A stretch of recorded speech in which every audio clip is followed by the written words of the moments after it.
Munika, mkazi wa Kakamega. Na leo hii tumepata fursa hii kueleza ghadhabu zetu, malilio yetu, mambo tunayopitia.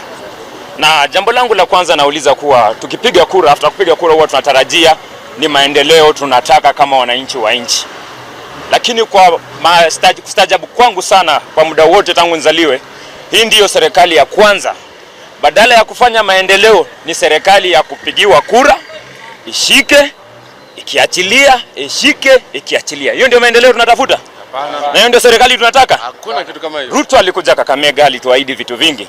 Alitueleza mambo ya Nzoia, alitueleza mambo ya Mumias, alitueleza hadi mambo ya Buhungu. Kufikia leo kuna jambo amefanya? Hakuna. Lakini tukiongea atashika Salasia. Tukiongea atashika Natembea. Tukiongea atakushika Gachagua. Kitu moja wananchi tujifunze leo, rais wetu ni wa kuogopa ukweli.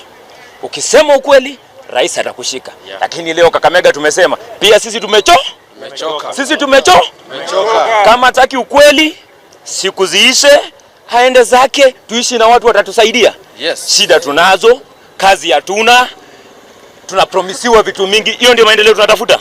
So leo wananchi wa Kakamega tuko wengi. Tuwezi ongea wote, lakini tumesema kwa uongozi kama huu hatutaki.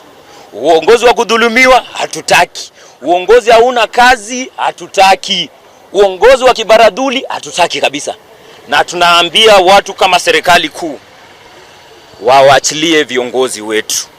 In Kenya we have freedom of speech. Let people talk their mind.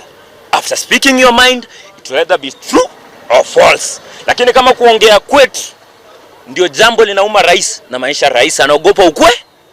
Na inamaanisha anafanya vitu ambavyo si vya kawaida na si sawa. So leo hii akija tena Kakamega inue Biblia, tutakubali? Tutakubali? Hakuna. Tutakubali? Hakuna. Kasaula hende. Ama kuja hapa waambia Kakamega mrembe. Hiyo tumekataa. Kama hakuna maendeleo, mambo yake hatutaki. Na tunasema leo is a ultimatum from our side. Let our leaders free. Let our youth who are abducted, I was into the movement, be set free. This is a free nation. Let's exercise our